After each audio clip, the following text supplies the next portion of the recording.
경기 남양주병 출신 김영민입니다. 네, 후보자님 네. 일단 지명 축하드립니다.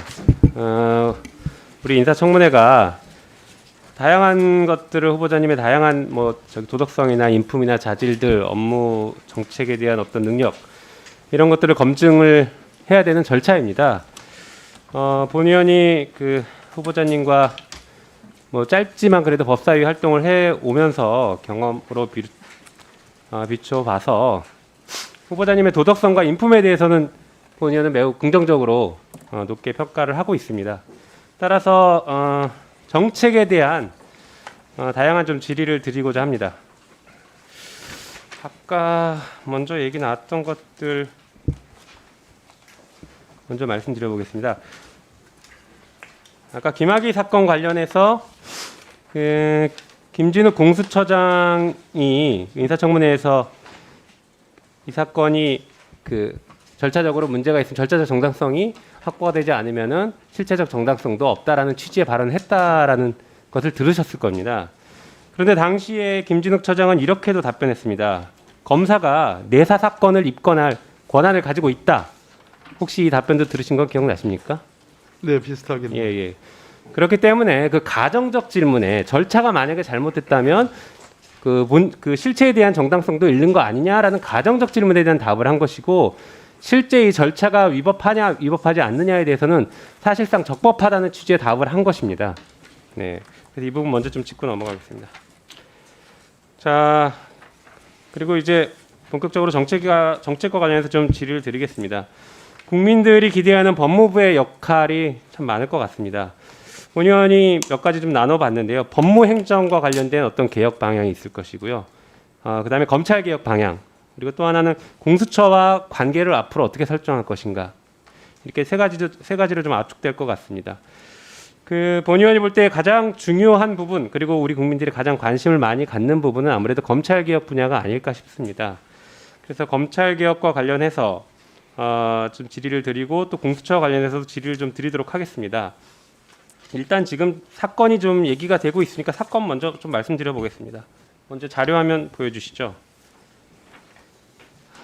네, 공수처는 출범을 했고, 공수처법에는 이렇게 되어 있습니다. 25조 2항에 수사처 외의 다른 수사기관이 검사의 고위공직자 범죄 혐의를 발견한 경우 그 수사기관의 장은 사건을 수사처에 이첩하여야 한다, 이렇게 되어 있습니다.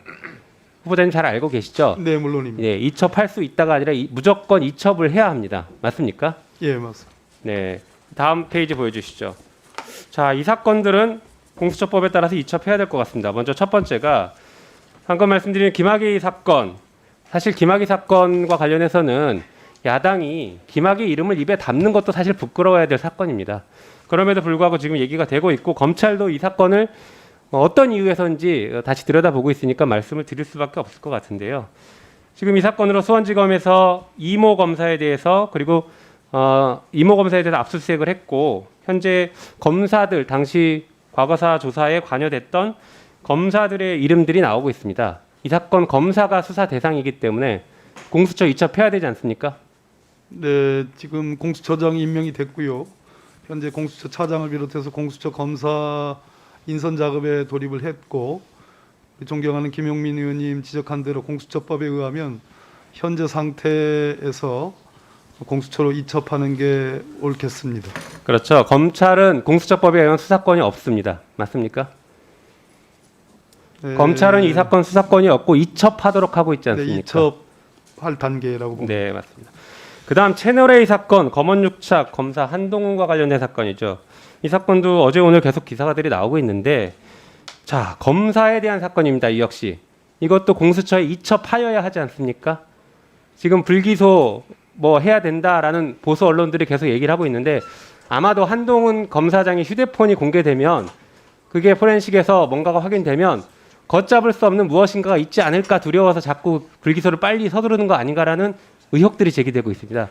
이 사건 역시 검찰에서 수사할 게 아니라 공수처법에 따라서 반드시 이첩해야 합니다. 어떻게 생각하십니까? 김용민 의원님 말씀 취지를 잘 이해하고 있고요. 출금 사건과 달리 채널A 사건이라든지 또 한동훈 검사장 사건은 아시다시피 오래 묵은 그런 사건입니다. 결론을 아직 못 내리고 있는데요. 그 부분은 아시다시피 상당한 갈등을 노정했던 본 후보자가 바로 의원님 옆자리에 앉아 있을 때부터 많은 갈등을 노정했던 사건입니다. 그래서 그 부분만은 현재 입장에서 제 견해를 밝히기가 조금 어려운 점을 이해해 주시면 좋겠습니다. 알겠습니다. 그다음 세 번째 윤석열 검찰총장의 부인 사건. 이 사건도 역시 공수처법에 따르면은 공수처 수사 대상이 맞습니다. 그렇지 않습니까?